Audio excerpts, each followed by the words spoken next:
Top quality और consistent performance के लिए सिर्फ सिल्वर पंप नाम याद रखना। કે જ્યાં પેટલાદમાં સમૂહ લગ્નમાં આયોજકની બેદરકારી સામે આવી। વર અને કન્યા પક્ષે આયોજક વિપુલ સોલંકી સામે વાંધો ઉઠાવ્યો। કરિયાવરમાં અપાતી વસ્તુઓ ઓછી મળી હોવાનો અહીંયા આક્ષેપ છે। જમવાની વ્યવસ્થા અન્ય સુવિધા નહીં હોવાના આક્ષેપ છે। પ્રત્યેક જોડા પાસેથી આયોજકે 21,000 લીધા હતા। આયોજકોએ કરી હતી ₹80,000 કરિયાવર આપવાની વાત। કરિયાવરમાં મોટાભાગની વસ્તુઓ નહીં મળી હોવાનો પણ આક્ષેપ છે।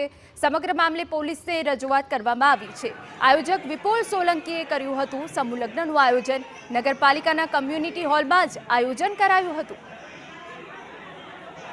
સમૂહમાં જે આપણે ઘટનાઘટી છે જે આપવામાં અને જે જમણવારીમાં અને જે મંડપ મુહૂર્તમાં અને પૂરો પાણીની વ્યવસ્થા નથી અને પ્લસ મંડપની વ્યવસ્થા નથી અને પ્લસ જે આપણે જે રસોડા સેટમાં જે આપવાનું કીધું ને એ લિસ્ટમાં જે આપવામાં આવેલી નથી ને મેન વસ્તુ જે છે કે ઘરઘંટી છે, ફ્રીજ છે કે LED ટીવી છે પ્લસ ચાંદીનું મંગળસૂત્ર છે તથા એ આપવામાં આવેલું નથી। એટલા માટે અમે લોકો પોલીસ સ્ટેશન પેટલાદમાં આવેલા છીએ।